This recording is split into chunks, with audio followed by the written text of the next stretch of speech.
રાઠોડિયા ગામ ગબ્બર અને અર્જુન ઠાકોર વિશે શું નિર્ણય રહેશે? હવે સાહેબ અમારા ગબ્બર અને અર્જુન ઠાકોર, હવે ગબ્બર ને અર્જુન ઠાકોર તો મારા છોકરા જ છે, મારા ભાઈના છોકરા છે, મારા હાળીના છોકરા છે, બરોબર.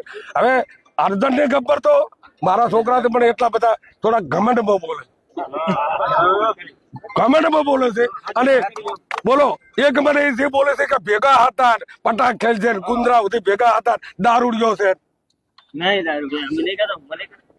બોલો હવે અમે અમને કમિટીની મળશે ને યાલો એને કીધું કે તમને અમે અંદેશો પકડશે કે ભાઈ ડીસા તાલુકા કમિટીને મળો અને અમે ગામમાં ભેગા છે. પણ એ દાડે અમે આ બધું કે તું હાસું બોલ્યો જૂઠું બોલ્યો, કોણ હાચો ને કોણ જીતો? સહદેવજી દારૂ પીવે છે, સહદેવજી તારા ઘેર ચાંદા નથી આવતા, સહદેવજી એક વાળો તારા ઘરે આવતા નથી. એક વાળો કહે છે કે મને વગડાયું છે, એક વાળો કહે છે કે વરઘોડામાં હતા. તો એક વખત અમારા રાજમાતાનું પ્રતિષ્ઠા છે ને એ વરઘોડાનો કદાચ વિડીયો મેલે તો કોઈ હું ગણતો નથી, પણ એ બહુ વરઘોડા બહુ હાલના વરઘોડા બને અને ચોક બતાવે કે આ રેખા કો ભેગા ફરે. ઓકે.